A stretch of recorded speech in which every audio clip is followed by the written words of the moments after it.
masterclass session is the heart of the matter, finding your core values for a fulfilling life. And something about that like you said, drew everybody to this space. And so Yeah. really hearing what's on their hearts in regards to that is so important. So, but just open us up, David, and then we can just open the floor and just flow. Yeah. So I'll give a real short background, and then we'll go right into the topic. So, David Youll, I live in the Pacific Northwest. My background is in clinical mental health. I have a master's degree in marriage therapy, bachelor's degree in behavioral and addictions counseling. Did practice clinically for years. I don't do that now. And now I focus on coaching, which is what I do here in Circles as a facilitator, and then I also have a coaching business. And it is about, I was just having this conversation actually last hour with one of my mentors, and saying, there's that saying about, give a man a fish, you feed him for a day, teach him to fish, you feed him for a lifetime. I think you need to feed him and teach him to fish, because we fish better if we're not hungry. So Oh, good. what I really like to do is say, here is the information and here's where you can find it yourself. So I'm happy to share that with you. And that's really kind of my approach and my mission to it, is I'm happy to share everything I have with you. And I'm also happy to show you where I got it, where I learned it. So you can learn it too. And then it can be yours. Hmm. And that's really the way that I kind of like to deliver some things. So my approach really is I will share everything I have. Yeah, I have a master's degree. It's not secret knowledge. I didn't go to Harry Potter college and get things you can't get anywhere else. You can read all of this. You can find all this stuff, all the books I read, you can buy, you can see the websites, you can go to the YouTube videos. It's all there for you to take in. I just have spent some years studying, in a concentrated area, and that's why I know what I know. But there's a lot of things I don't know, but I know these areas. So my Hmm. my approach is I'm just here to share information with you, and maybe people are looking for things, and maybe I help them learn something or get excited or inspired to go out and find some things on their own and move forward. Always on the focus forward is my approach. Man, I love that. I love that idea too. Like, because we always pick the one or the other, teach a man to fish or give a man a fish. Yeah. And I'm so with you. I've never actually heard anybody say it's both and, I will but I kind of, I love don't know it. that I can take credit for it, but it is. I was like, why does it have to be either one? Yeah. Yeah, man. Right? Mm, I don't I learn like very it. well when I'm hungry, so give me the fish and then show me how to do it. So I don't, right? I'm with you on that. I'm with Yeah. you on that. Yeah. I love it. All right. So yeah, what comes to your mind, David, when you think about just finding the heart of the matter and then finding our core values for a fulfilling life. And then we can see where everybody is with that. Yeah, I think that's one of the things is this title, right? When I was putting this together, I'm like, well, this title kind of has a lot of like, buzzwords in it. These are kind of things we see in a lot of memes, a lot of TikTok people about, your core values and meaningful and what does that really even break it down a little bit? And what we're really saying is when we talk about the heart, so we say the heart of the matter, 'cause we're talking about this term core values, fundamental values, core beliefs. These are things that are literally deep inside you that are actually driving the choices that you make, or can be really important information to drive the choices that you make. Mhm. People, right? Which direction do I go with my life? So there is something behind it. Behavior always has a context, and we can understand the behavior if we know what the context is.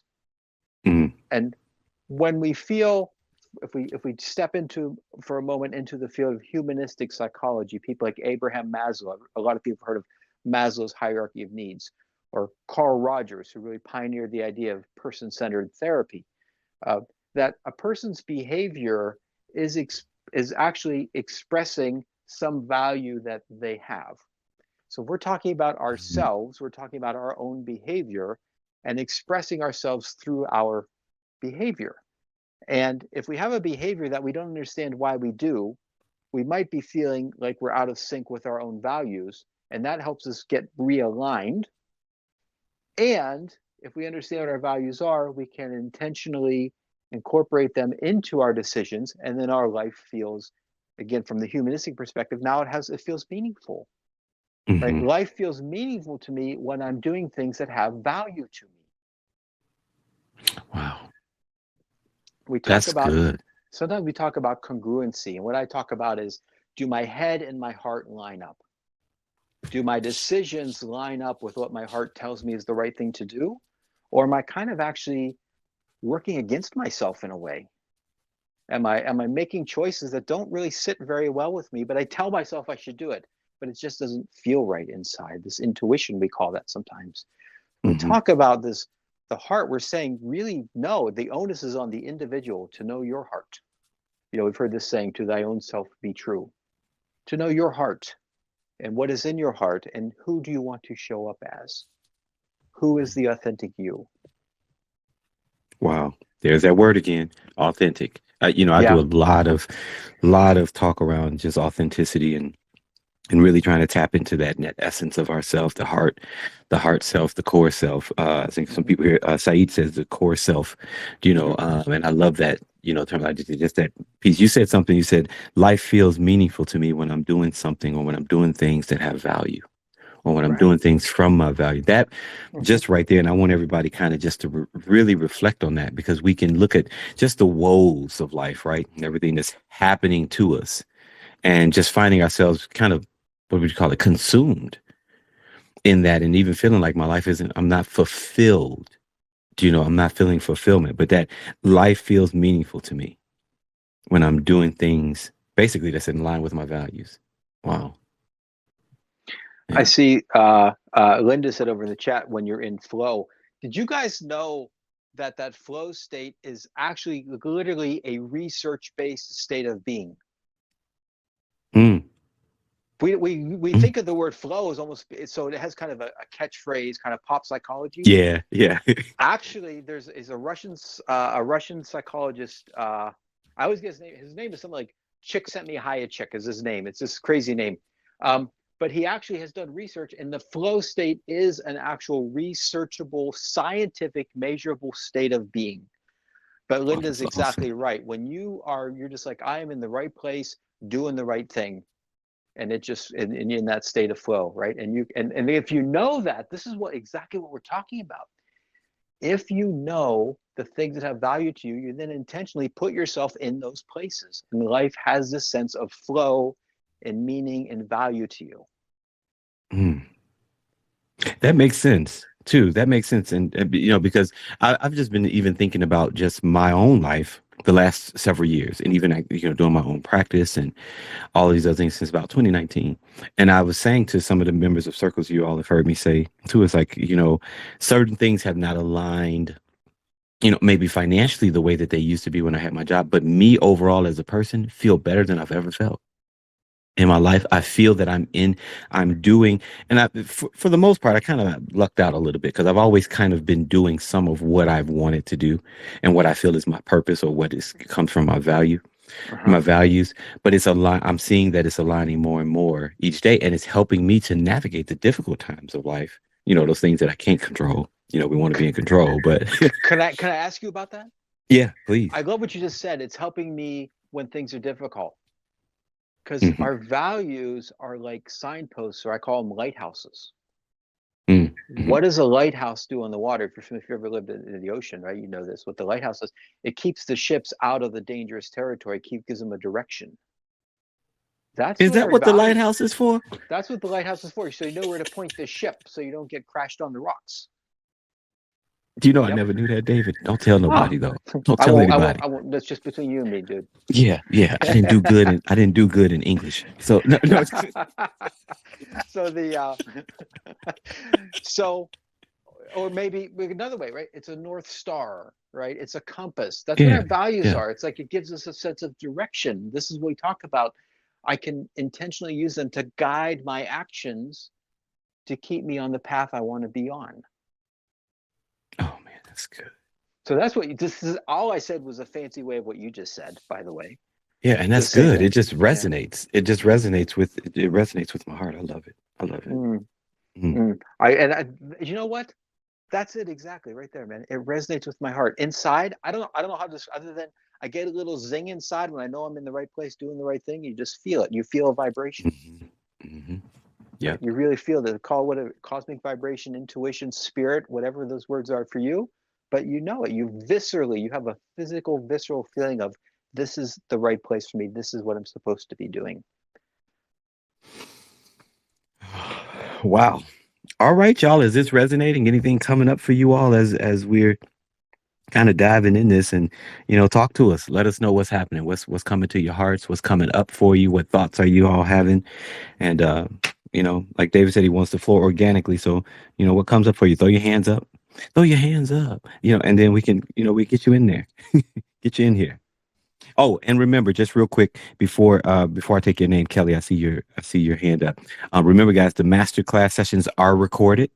All right, so these particular, I forgot to say that at the top of the session, but these sessions are recorded, and then there's a playback that you'll all be able to hear it back on Spotify. But just letting you know, though, it's being recorded just so that you don't tell us your social security number. Okay, all right, all right. So go ahead, Kelly. Hi Zar, hi David. Hey. So I'm Hey, Kelly. thinking, hey, so I'm thinking that I'm making so many connections between certain things and certain emotions and certain situations. And I'll just kind of say this vague, but I hope it makes sense. Like helping people is one of my really big values, right? And so I noticed that, like, I think people can tell that, even though even if I don't say it, I think people can tell that. And I've known they've been able to tell that since I was like really little. And like, I just feel like people hijack that. And also, it's really hard for me to kind of stop people from from hijacking my sort of helpfulness, because I'll like just start being helpful when somebody needs it or asks or whatever the case may be, and then later I'll realize like, hey, oh my gosh, I feel kind of like, I don't know, taken advantage of. And like, obviously it's my choice to be helpful, so like I know that. And but also people will kind of jump on that also. So it's like, what is a good way to balance like being helpful that honors me and the other person, and without leaving me like feeling drained or used or whatever the case may be. Um, and also, to put it in context, I am a caregiver also. And so I notice, obviously, like how my family is intentionally um, using me so that they don't have to, do anything. Hmm. So I would love both of you and really anybody's like kind of feedback about kind of avoiding being hijacked, you know, as a like a helpful person who loves to, and then make sure people are okay or whatever. Great question, because I think a lot of people have that kind of thought. Go ahead, David. Uh, Same idea. Now, of course, I have an answer. Before I answer, I wonder, does anybody in the room here in the group have some they want to support on that? They got a story to tell along with that, or anything you want to add in before I start speaking? Is there anybody here has something they want to throw up for us?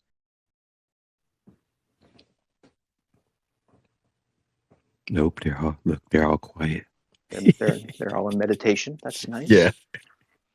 nice. So what I would ask Kelly is to reflect back on what you said, because you gave yourself the answer, right? You talked about what you love doing, right? So so Kelly, what is it? What did you say? What is the value that you identified? I love to be helpful to people. All right. So my value is I love to be helpful. Uh-huh. What don't you like? I don't like being kind of hijacked. Hijacked, Or right? yeah, Being hijacked is not a value of mine.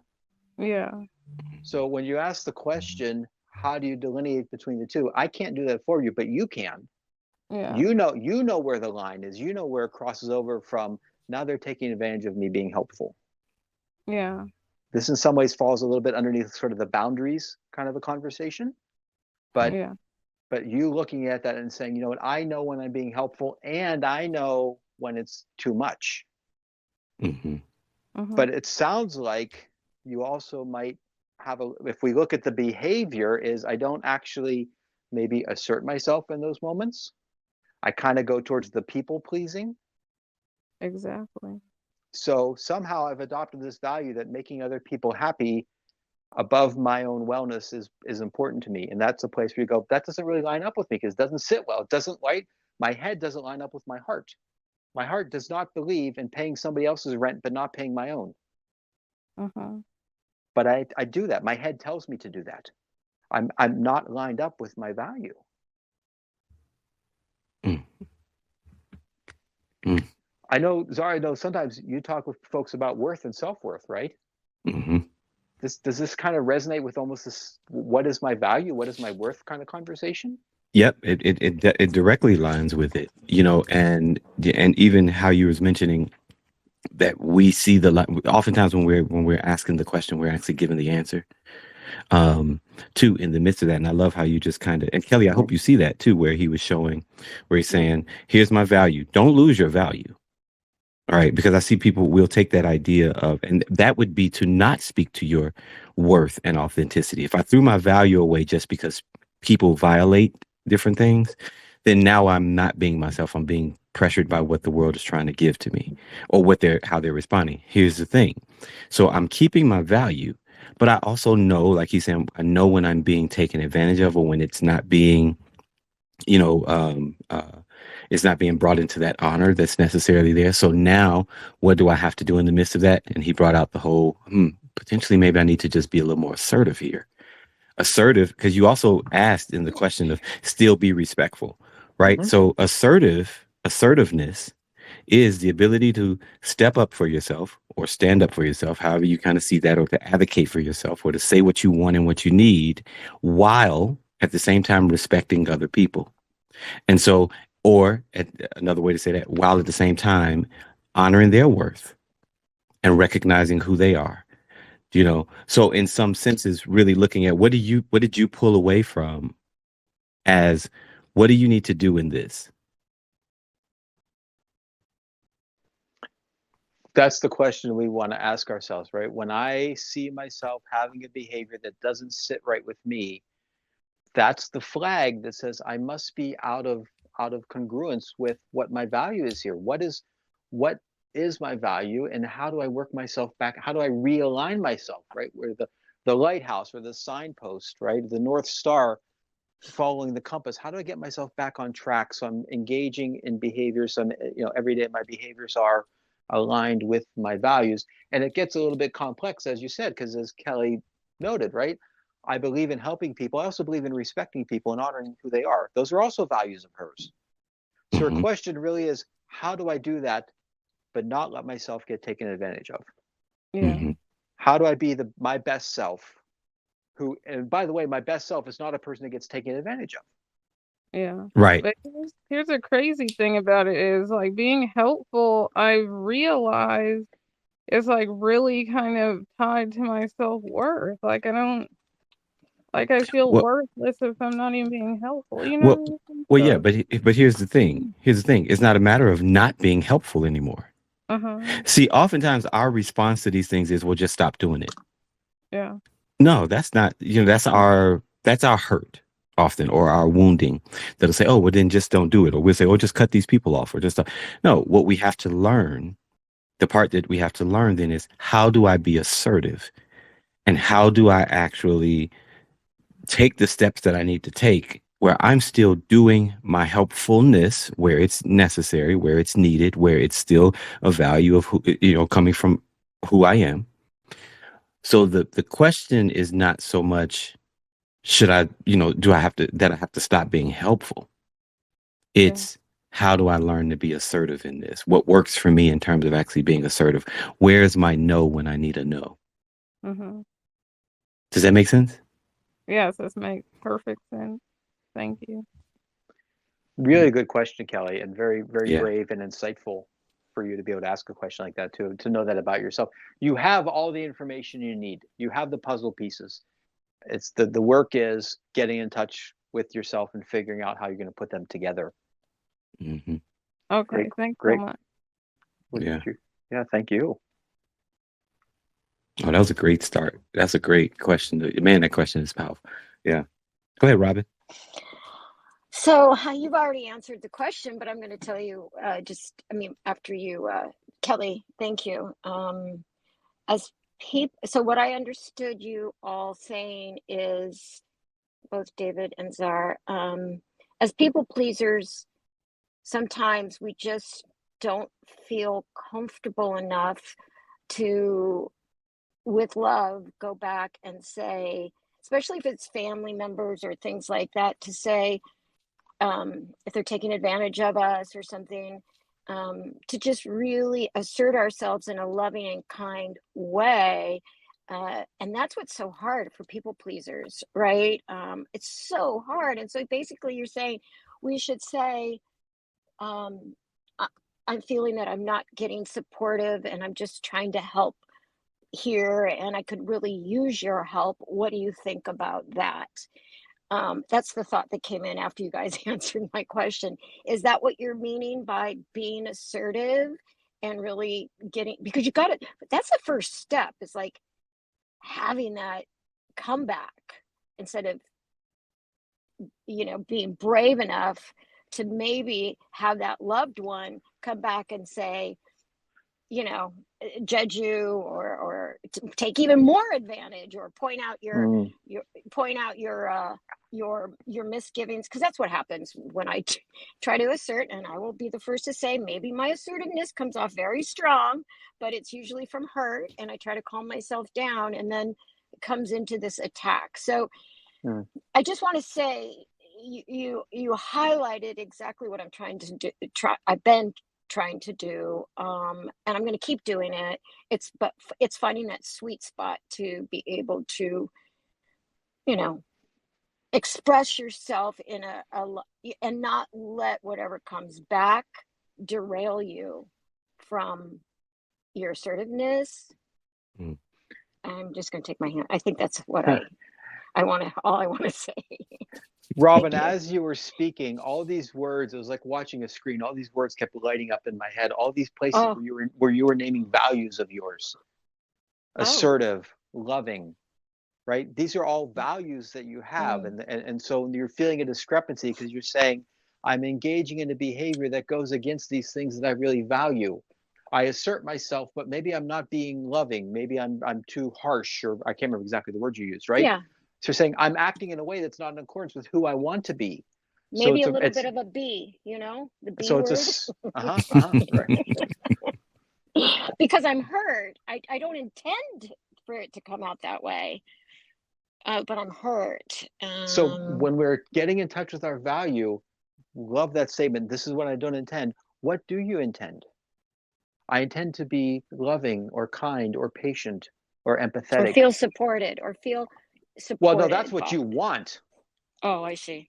That's not who you are. That's what you want. See, the other thing I did notice is this, if I can give this reflection, sure, you are focused a lot on what the other person does or says. And what we're talking about here is you come from a place of, who do I want to show up as in this situation? Not how do I say the right thing to get what I want from them?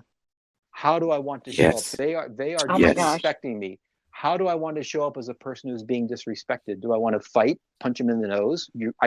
I insist you respect me, or do I want to show up as assertively saying, I don't appreciate being treated this way. I don't deserve this. And when you calm down and want to have a conversation, we can talk then. But for now, I'm going to leave the room and we can take this up. Bingo. Thank you. My value tells me who I want to show up as in a situation that is uncomfortable. You said the word uncomfortable. That's the key, right? Because what you do is, I call it the cognitive override. Cognitive, big fancy word, just means thinking. I tell myself to do something other than what my gut is telling me to do. I do a cognitive override. Nope, I shouldn't do that. I should do this. Okay. Yeah. Thank you. You're welcome. Thank you for sharing with us. Yeah.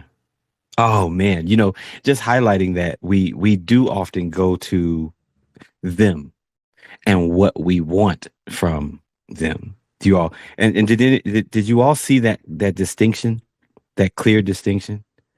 Because I think that that's hugely important if we're talking about living according to our core. It's living according to your core.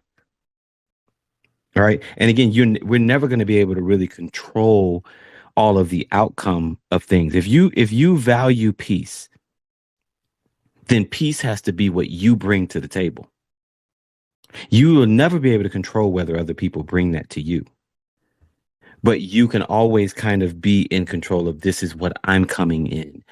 I said to someone the other day, one of my clients, we were having a conversation and we were talking about just different things with relationships and being safe space. I said, listen, what you can control is you can help create the ground for safe space where you create that I'm safety.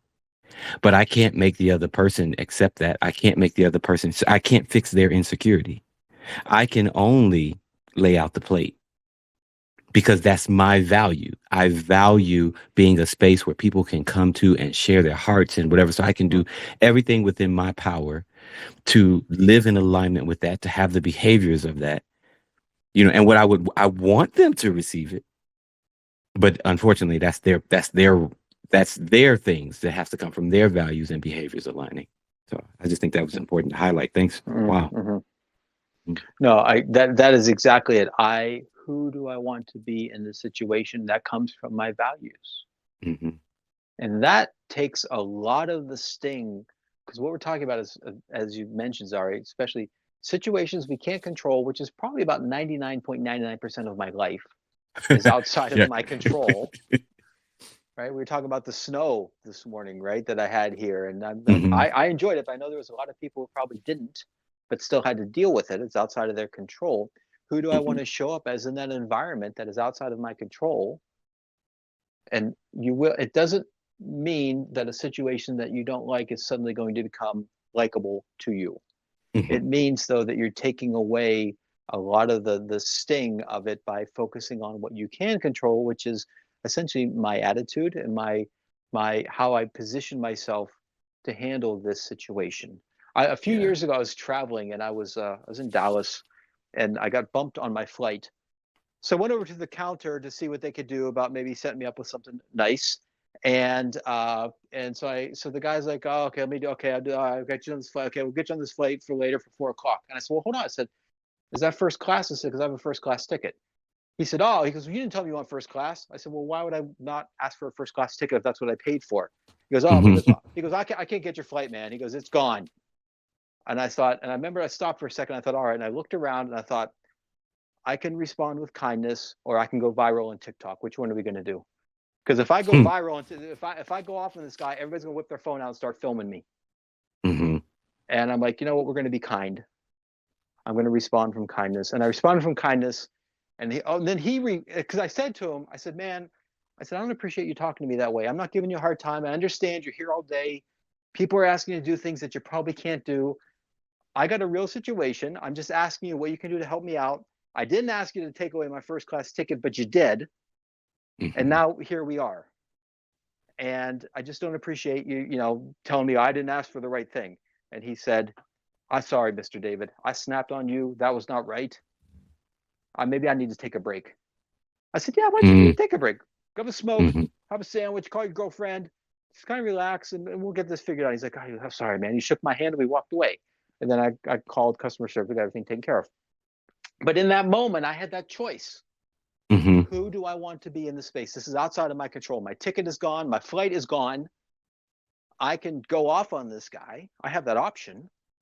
Or I can be kind and handle this with kindness. And I decided to handle with kindness. It didn't change anything. I didn't get my ticket back. I didn't get my flight back. I still had to sit in the airport for a day and a half to get my next airplane. But I didn't sit in the airport for a day and a half stewing about being a jerk and yelling at this guy when it was completely outside of my control. And I was so thankful that I had been practicing for years, being in touch and going inward when I'm stuck to say what's going on inside of me and who do I want to show up as in this moment. Because had I not had that practice, I probably would have done things that I regretted later, said things or done things that just felt inauthentic to me, felt like not who the person I want to be, who I want to show myself as. Yeah. Oh, that's good, man. That is so good. I'm over here high-fiving you. And on some levels, I'm like, yeah, that's what I've done too. And then on other levels, I'm like, oh, you're a good man. Well, this is a skill, That we learn.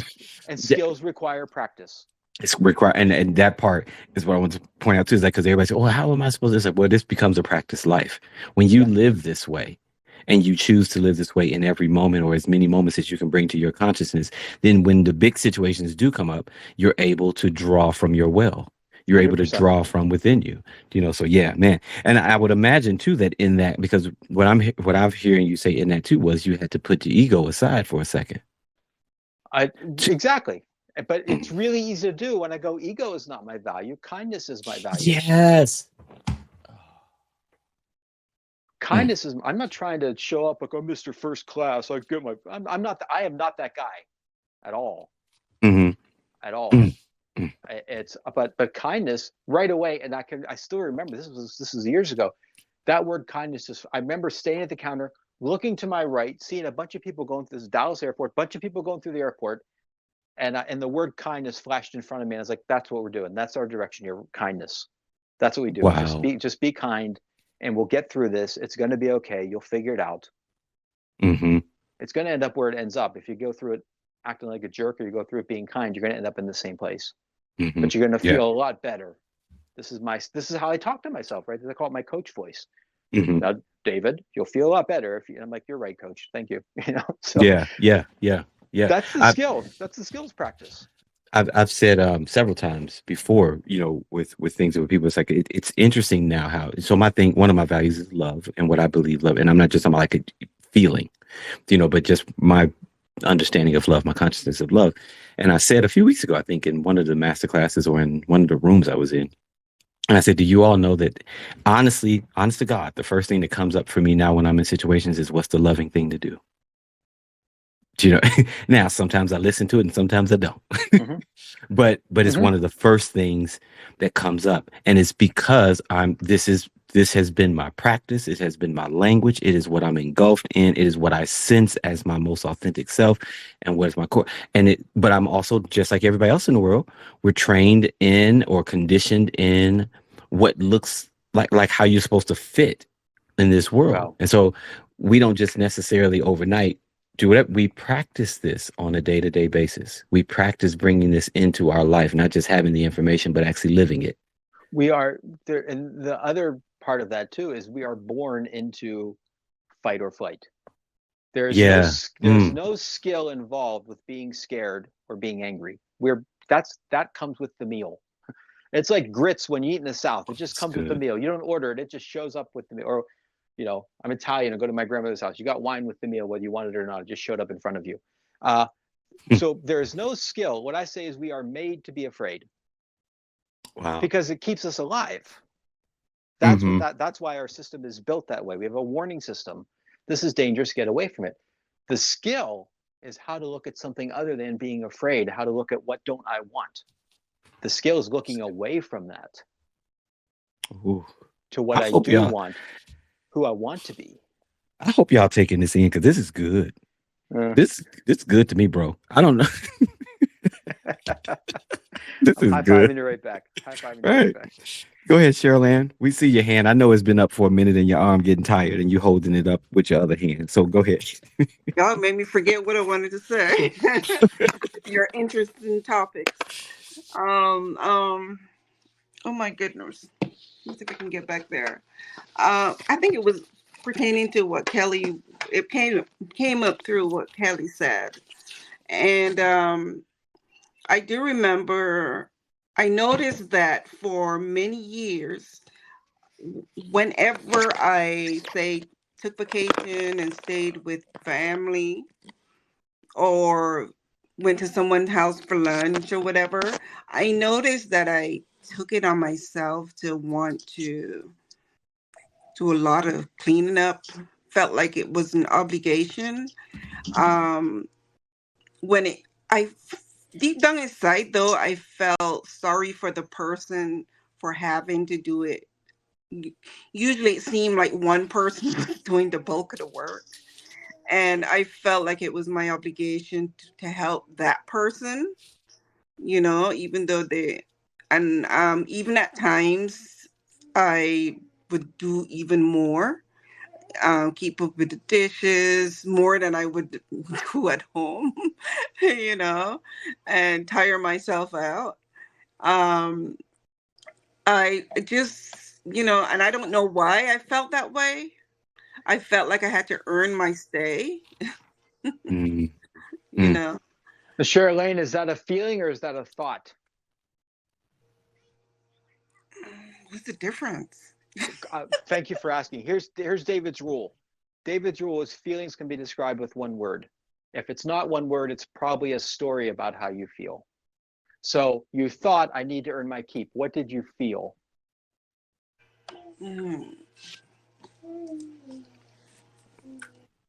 I don't know.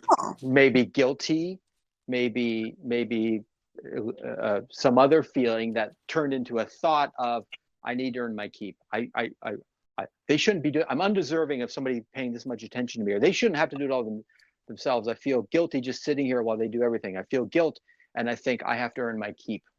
So when you're talking about trying to differentiate this, it took me a while. When this was first introduced to me, it took me a while to grasp the concept that a thought and a feeling were not the same thing. I use David's rule, one word, because one word can usually grab the feeling: mad, glad, sad, hurt, scared, angry. It describes it pretty well. Okay, I do. I actually felt obligated. Felt obligated, and I felt guilty, as you're saying. Yeah, and then you told yourself a story about what you're supposed to. Then came the narrative. I'm supposed to get up and help. I should get up and help. They shouldn't have to do this. I should be doing these things. Then comes the narrative. Yeah. So what's your cake?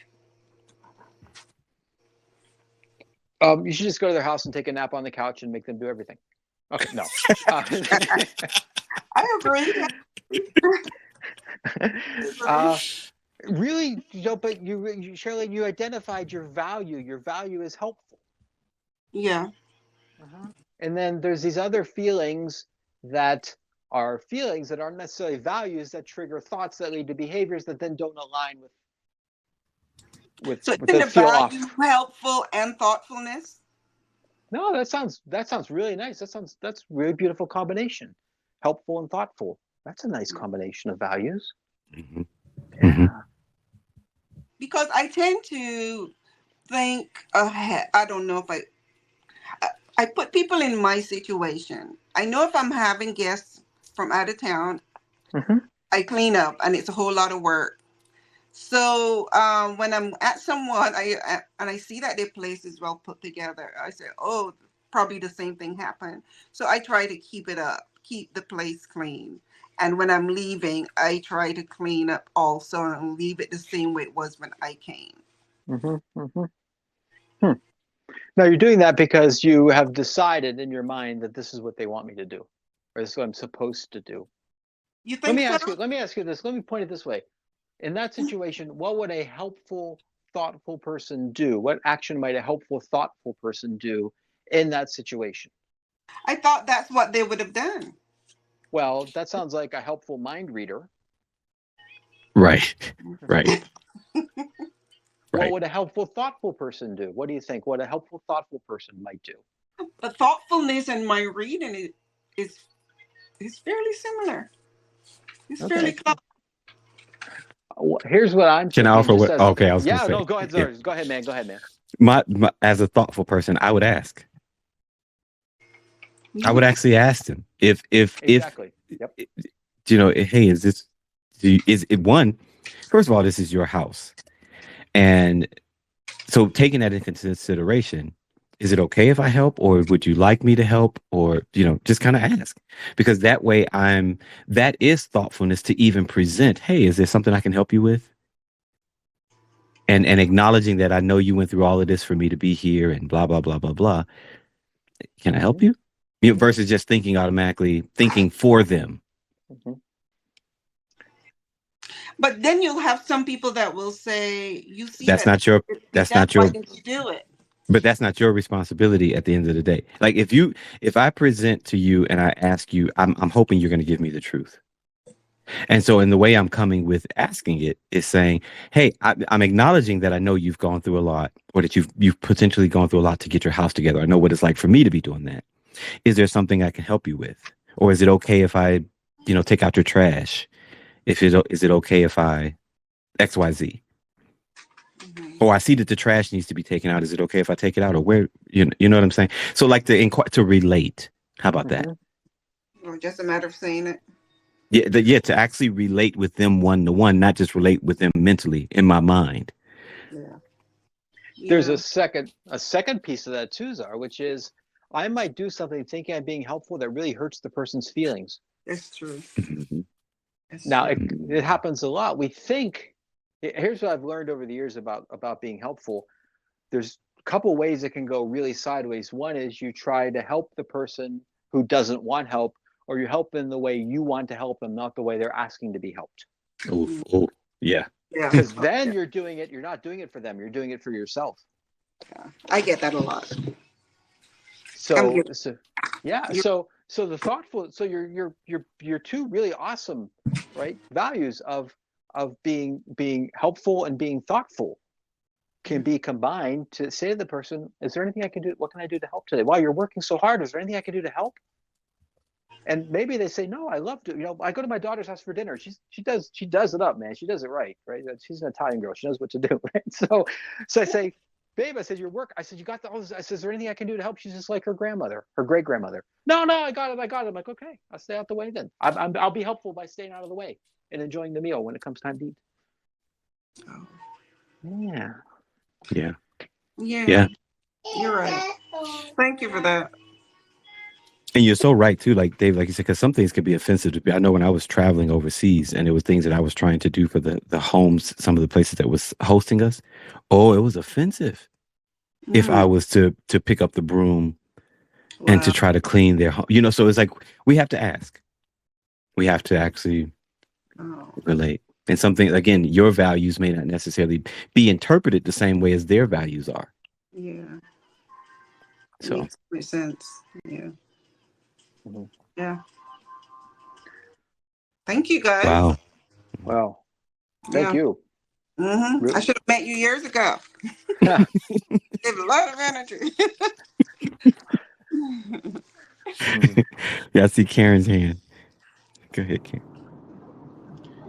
Hi, I wanted to say thank you for bringing up that part about the narrative, because I feel like that really hits on the head, that conversation in my head, to use the example of what we were already speaking of, right? So I might go to somebody's house and maybe I offer to do the dishes, and then as soon as I'm leaving the door, a voice comes in my head like, "Oh man, you only did the dishes. You didn't dry the dishes. If you were a really great person, you would have did the dishes and dried the dishes. Or if I didn't offer to do the dishes, then maybe there would be another voice going, well, why didn't you stand up for yourself? You're letting everybody take advantage of you." So I feel like the difference that you're really pointing out, David, is so helpful. Is it's not necessarily what it's how we choose to do what we choose, but then knowing that it is such a practice that it's going to come in, at least for me, it's going to come in right after with that narrative in my head. Oh, I'm supposed to be a good girl, blah, blah, blah, blah, and then, okay, let me just drop that. I chose to try to be kind. Was I the best, kindest? I don't know. Did they receive it? I don't know. But that's what we did, and we're just going to drop that conversation. So I just really appreciated that point. Yeah. I like what you're pointing out too, Karen, which is at some point I have to tell myself enough is enough. Stop running this through the machine and trying to figure out every angle of it. When you really know your values, you just are asking, did I show up as the person? Was I kind? Was I polite? Was I grateful? Was I? And that's, when we talk about what we want, it's usually a pretty short conversation. It's when we're trying to describe and get away from things we don't want that we will go on and on and on. Mm-hmm. Yeah. And it seems like a lot of times we get stuck in it with that on and on and on. We get stuck in trying to live from our thoughts instead of living from the value. Because the things we don't want usually have some element of fear, discomfort to them, and we Yeah. are made to be afraid. We're trying to figure out, how do I get away from this thing that I don't want? It's so awful. Let me tell you how awful it is. Yeah. We ruminate in it, and when the nervous system gets activated like that, it constricts our thinking, and it's hard to we get kind of locked in, we get kind of trapped in it, and we ruminate. Yeah. Wow. Wow. Go ahead, cousin Si. Thanks, Sar. Hey, David. I think you guys kind of just answered the man. question because I was going to ask about that, the narrative that we tell ourselves, because I parse language and my and how what I say to myself and how, and that, so I wanted to get your thoughts on the difference between saying, who I want to be and who I am. Because the way I think about it is, if I'm starting with this is who I want to be, at some subconscious level, I'm rejecting who I am in the moment by saying this is who I want to be. And then there could be shame attached to that. There could be guilt associated with that, whatever the case is. But I'm wondering about that detriment of saying who I want to be. So is it just a matter of who I am and then going from what are my values from there on? Does that make sense? I think so. I think it makes sense to me. I think I make the distinction between generally trying to say who I am and how I am. I think we've talked about that before. For me, that's usually how I because I understand that how I am is not necessarily my who. Because I tie more of my who to the values, to the authentic self, to the essence self. And then so I say how I'm showing up in this moment. At least for me, maybe that's a way I've learned to not whoop myself, to where there's these negative thoughts and things that kind of come up, to say my how is my how, my personality, the mask, the persona, is that showing up matching my values in this way. So it's how I am consistent with who I am. That's kind of how I process that. And it sort of for me has killed the shame, I guess you would say, like because I recognize that how I present in the world may be influenced by so many other factors, which could be fear, could be anything going on in there. I guess the way my brain works, Sar, is that it goes down that rabbit hole of, if I'm saying I want this, that means I want something. That means I'm coming from a place of lack, or I'm rejecting what I have now. So as opposed to saying I want to be, it's more like I'd like for this to be this way, or I'd like to shift, or whatever. That switch in language. But doesn't it begs the question, well, why aren't you that? What's stopping you from being what you want to be? Oh, yeah, absolutely, David. So the focus is, this is who I am, and then going from, well, what are my values and within that framework, right? How do I want to shift to be more in line with who I want to present as in the world, and look, it's almost like looking back to look forward. Let me look back at those places where afterwards I didn't feel so good about myself, and be aware that that stuff is going to come around again, because life, and I'm going to have to deal with that situation again. And how do I want to handle that next time? And this is the skills practice that we talked about. But we don't leave it to chance. I hope I get it right when the time comes. This is why the military and EMTs do drills. So when the time comes for the skill to be in place, the training kicks in and the skill shows up. That's why baseball teams are at spring practice right now, at spring training. Because the day to figure out how to throw a curveball if you're a pitcher is not opening day. It's in spring training. And then when it's game time, the skill is up and ready to go. So we have to identify the skill. This is everything I do as a coach with folks, as we work on skills development. It's what skill is lacking. What does practicing it look like? Let's get out and practice the skill again and again and again. If I'm a baseball coach and a guy can't hit a curveball, I'm going to put him in the batting cage. We're going to throw him curveballs for 3 hours until he figures out how to hit the thing. We're not going to avoid hitting curveballs. We're going to throw him curveballs until he gets it. So it's a skills base. So your question is a great question you're asking. Is I identified the skills gap. The next part is go out and practice the skill, and it will come more naturally to you. Thank you, man. Yeah, great question. Yeah. All right. We're almost going. Go ahead, Jasmine, and then I'll start wrapping it up.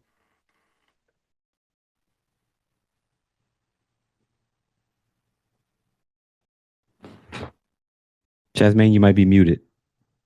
Go ahead. Oh, I know she's taking, when you You know, take I your know hand, that. I got it it gets now. stuck. Go ahead. Yeah, yeah. That's okay. Mm-hmm. Hello. Hello. I Hey. was saying y'all touched on a couple of things.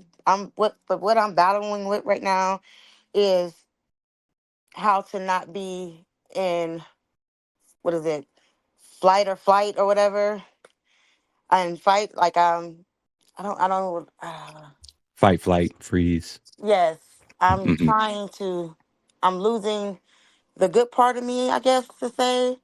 Mm. um I don't know how to communicate as well as I would like. Now I'm just more like I don't want to be nice no more. It's more like I'm battling myself of if I want to be good or if I want to be like, as she was saying earlier, be, because I'm tired, and I'm not just tired mentally, it's physically and emotionally too. And I've just been surrounded all my life around basically takers, and it's like now I think I may have met someone, and I'm constantly like, I got my guard up. Mm-hmm. So I'm not, I'm sure if I'm about to, if I would lose the person that may be the right one, or maybe I'm doing the right thing and protecting myself from the wrong one. Mm. So you're in the fear state. Well, Mm-hmm. I've always been in a fear state, but Mm-hmm. Mm. I don't want to Mm-hmm. be in the fear state. Like how they were saying earlier about like how you communicate and everything. Like now, it's instead of me like, okay, or not saying that, so it's like, oh no, we're going to have this battle. Like, I'm going to say how I feel, and you either going to like it or you're not. I don't Mm-hmm. care.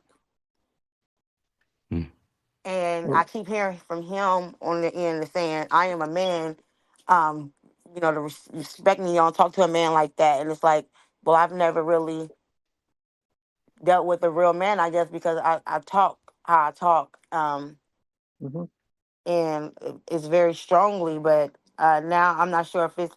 I don't know if I'm doing the right thing or the wrong thing right now, because I'm trying to stand up for myself, and this other end I'm trying to protect myself and my kids. So it's like I don't want to make no more mistakes. But I done lost how to communicate in a positive way. Cause like I said, now I'm just like I'm ready for the battle. Like whatever you throw at me, I'm whatever. It's whatever. Mm-hmm. I don't want to be nice no more. I don't want to keep getting hurt. Do you really not want to be nice? Or, and you're saying nice, but I know it because I know you. So, but is it that you don't want to be that anymore, or do you feel like it hasn't rewarded you? It haven't rewarded me, so I don't want it no more. I don't want to do. I don't want to be nice and stuff. I don't want to live for other people no more. Mm-hmm. Mm-hmm. What do you want? I just want to be happy. I just want to be successful.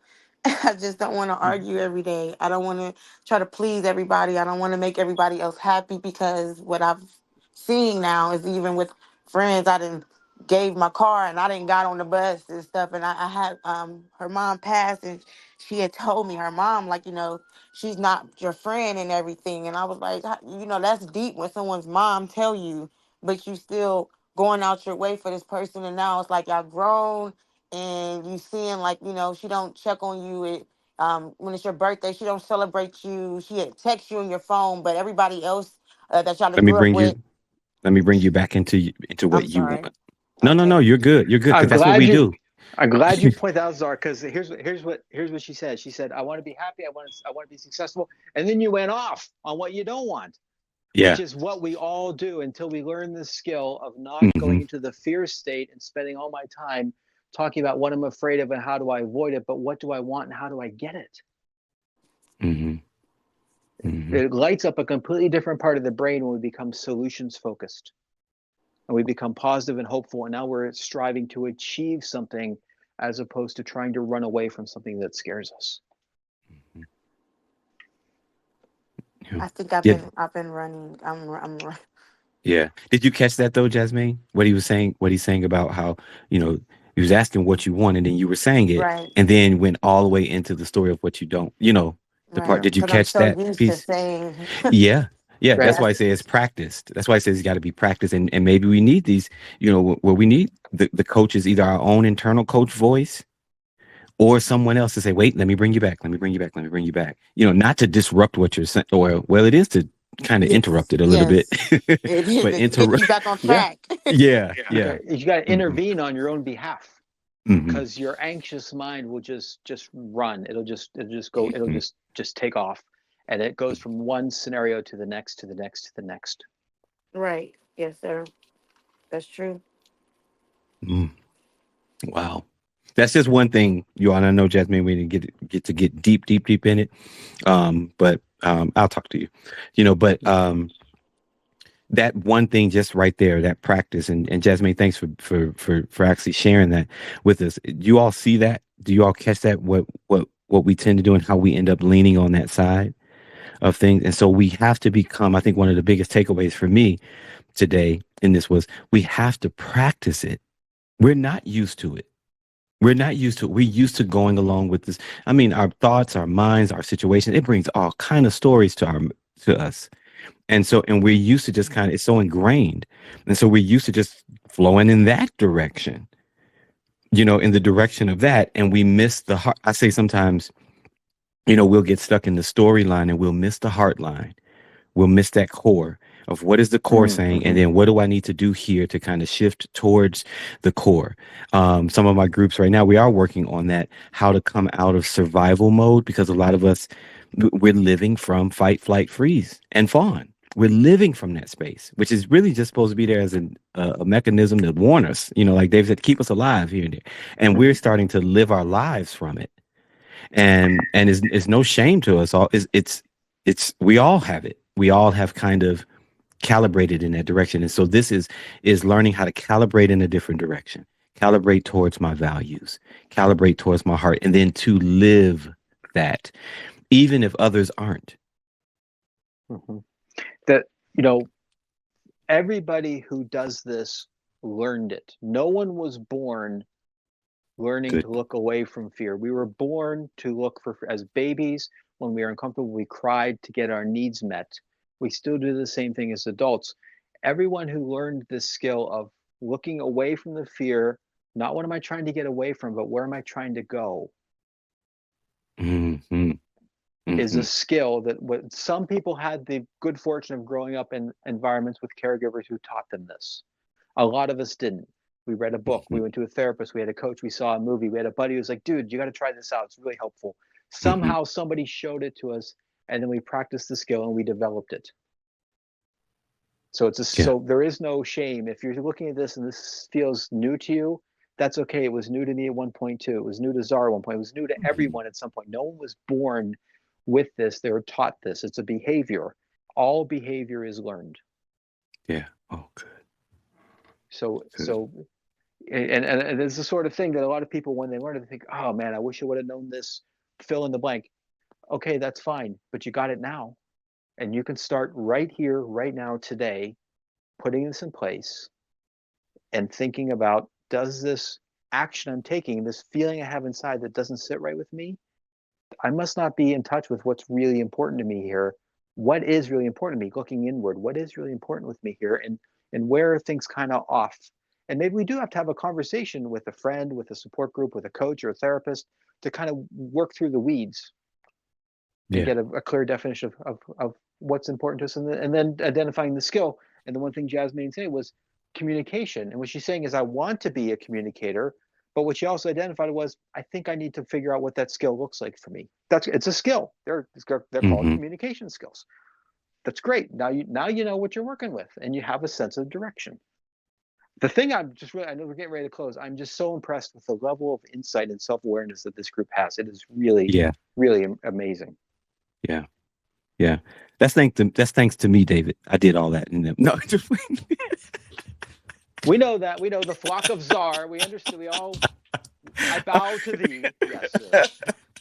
No, I'm just kidding. But yeah, you're right, man. The awareness in folks, and I've noticed this since being on circles, period. A lot of people that you all that come to these kind of spaces, because again, there's something that led you to a space like Circles. So there's some level of awareness that you all have already had. And so when you come into spaces like this, I've seen some of you all we've been walking with for a while, and I've just seen your eyes continue to open brighter and brighter and brighter, and being aware of yourselves. So I'm with David on that. Much kudos, much kudos. Listen, you all, let's just show David some love. David, I always say you just look at the screen and just let everybody else light it up, and you receive the love, receive the hearts and the whatever, because this is really helpful, man. And this is not the only one, you guys. We got David for 2 weeks, so we're going to continue this session next week. Just picking up where we left off, the heart of the matter. Yeah. And This was fabulous. Thank Mhm. you. Yes, it thank you, was. Linda. Yes, it was. Yeah. I wanted to give, was it Kelly and Jasmine? Like I said, if you're tired, take care of yourself. You can't really fight, take care of yourself and deal with another person's issues until you're feeling okay. So take good care of yourself. Mm. Yeah. Thank you. Go ahead, David. Any final words for us? No, I thank everybody for participating. It's an honor and a privilege to have this time with you. And Zara, thank you for making it possible as well too. In between now and next week, if anybody has any questions or anything you'd like to be addressed in the next session, send me a message here on the app, and we can try to find a way to get that into the conversation. Awesome. Wonderful. What is your name, David? What? It's David Youll, Youll. Oh, Youll. Yeah, I did see that come up before. Excuse me. All right. All right, folks. Listen, that's our session for today. Please leave a review at the end of these master classes. We'd really like for you to leave reviews so that we know that we're giving you some of the content that you really want and how it's helping you and how it's helping you navigate through things, and making sure that we're bringing to you the kind of masterclass points that you're really needing. So just please leave a review after that. Let Circles know that this is something you want to continue doing. All right. All right. So I will see y'all next week. Same bat time, same bat channel. And y'all be good. And as I always say, if you can't be good at it. All right. Peace, folks. Have a great week, everyone. Bye-bye. Great week. Thanks, David. Bye. Trying to